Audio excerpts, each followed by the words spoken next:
idea. I think it's fantastic. Chills down the back of I totally agree. your neck. All I can see are Cossack horsemen, striding across the globe. Oh, how about Vladimir Putin striding across the stage earlier on this week? Yeah, where he unveiled the world's smartest and most dangerous nuclear weapon, which he made out was pointing at Florida.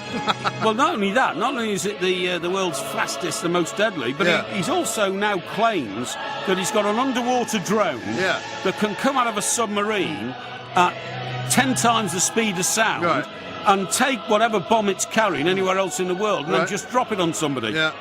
But I mean, some people are worried the Cold War's back. Well, I'm sure the Cold War is back, but the point I would make, and I'm delighted to say we've got an expert, Alexander Nekrasov, to talk to in just a second. The point I would make is that any time we see the Russian military at sea, like the Russian Navy, this clapped-out old aircraft carrier chugs through the channel, on its way back to its Baltic ports. Maybe that's just a disguise. And there's smoke pouring out of the funnel. It looks like the engine's all knackered. Right. Don't seem to be any aircraft on the deck. I mean, if Russia have become a military might again, it doesn't look like they have when we see them. Well, let's talk to Alexander and find out. Alexander Nekrasov is here. Alexander, a very good evening to you. Welcome. Good evening. Thank you so much again for joining us. You and I have had a couple of interesting exchanges on Twitter since the last time we spoke, but we'll get into that later maybe. Is this a new sort of beginning, a new military era for Putin, or is it all a bit of hot air? Well, first of all, Russia has the presidential elections on the 18th of March. Yes. And as you all know, politicians say the oddest things when elections are approaching. And remember, you will see Trump saying all sorts of things very soon before the midterm, and then I bet you when his second term comes, the election, he will be saying and showing off even more frightening shoot-em-ups, and saying that they've got rockets that can reach Saturn and so on. Yes. And what I think was quite extraordinary is that it was the first time that any leader actually used those computer graphics. Right. Technically, he could have shown anything. Yes. I mean, basically, we can have a missile that can fly anywhere and without any sound and with a super speed and so on. Right. Yeah. Because I suspect that the North Koreans now are making some pretty impressive shoot-em-ups. Yeah. And we might see Kim Jong-un presenting his new armory like that, and the Americans might do the same, and the British, by the way, the British who have all their army in the Baltics now, assuming threatening positions on the border with Russia because there's no armory with them, and frightening the life out of the Russians. I mean, they might use the same, the same gimmick as he did, but. The one thing that happened during that address is that in the first hour, when he was talking about the economy and how great it is, everybody was asleep. Yes, the audience, and I suspect most of the Russians who were watching it. But then came the second hour, and he started threatening the whole world and the Americans especially. Yes, that's right. And people woke up. I mean, it is exciting. Come on. Yeah, well, it's quite exciting, but if you're talking about Mickey Mouse weapons that don't exist, I mean, the Americans presumably just every word Trump of hasn't really said anything about this, has he, Alexander? He hasn't really responded. No.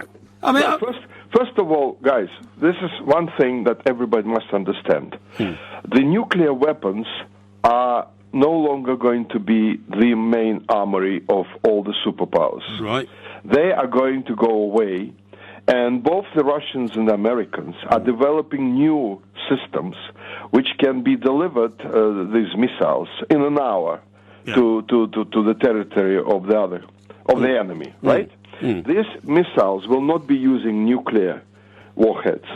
These missiles will be equipped with the same amount of ordinary explosives, but which will be like a nuclear explosion, but without the radioactive fallout. Well, it's like these bunker busters they were using in Afghanistan. I mean, they're horrendously dangerous. They are testing it. They've been testing them in the Arctic. Yeah. Yes. If you felt the tremors, that was the Russians and Americans testing these new missiles. That's right. But it's what we call the conventional weapons, right? Yes, that's the conventional weapons, but with the power yield, like a nuclear weapon.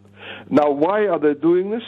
Because a nuclear war, if it starts, will wipe out the whole of the Earth. Yes. Right? And the nuclear winter. And by the way, wipe out both the leaderships. Yes. That's what they're afraid of, by the way, most of them. But before we go any further, Alexander, I thought that the new war was all about computers and disabling your opponent's weaponry systems so that you don't actually have to launch any weapons anymore. No. The computer war will not disable anything. The point is this.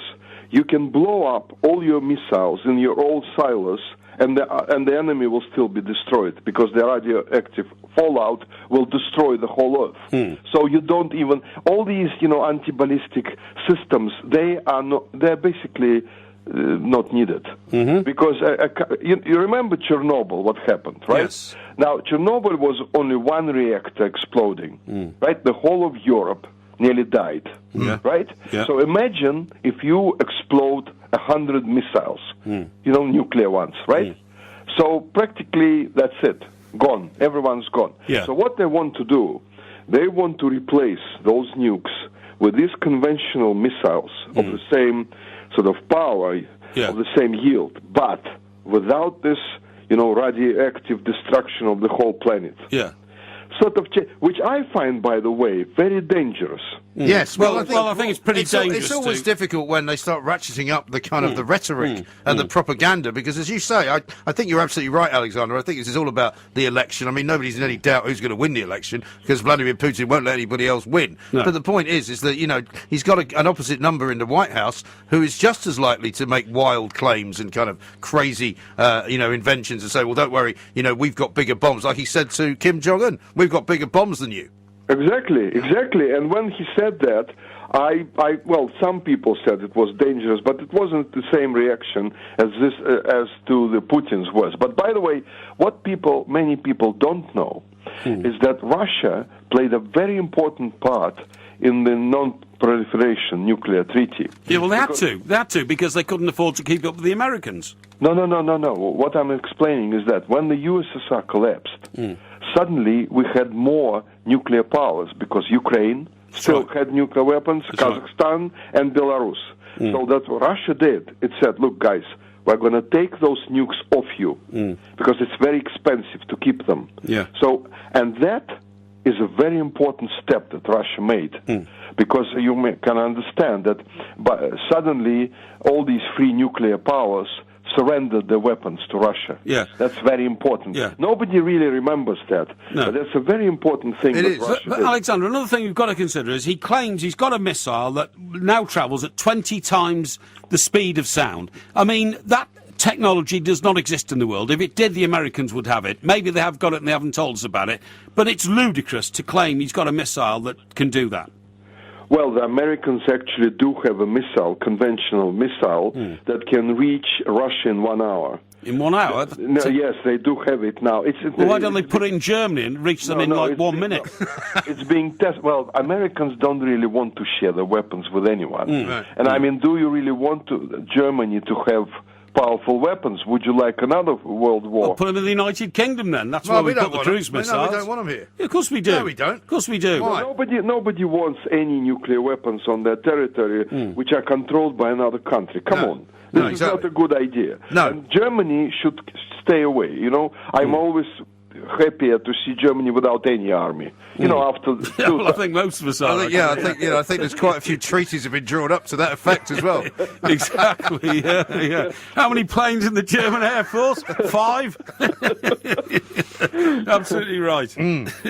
Alexander, basically, what I'm saying, don't sort of pay too much attention to that speech. And I think the Americans basically understand what's going on. But of course, Trump already called Merkel, he called Macron, and they're sort of saying, well, this is a very dangerous development. And I say to you, the Americans have an army which can destroy anyone in a few seconds. Yes.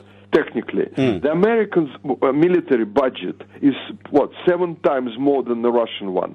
So let's be practical on this one, right? And let's actually say that the biggest danger to the world is the United States with a president like that, right? who might wake up one day, don't like what somebody says on Twitter, and say, okay, let's do it. Let's the problem there, of course, is that there might then be all sorts of constitutional problems because people might try to stop him from doing it. Alexander, thank you very much indeed. We've got to leave it there. Thank you, Alexander. Nekrasov, a former special advisor to the Kremlin, of course. We've got loads of great tweets to read out. Keep them coming in. You can tweet us at the two Mikes, at talkSPORT, of course, at Mike Parry 8 and at IROMG. This is talkSPORT.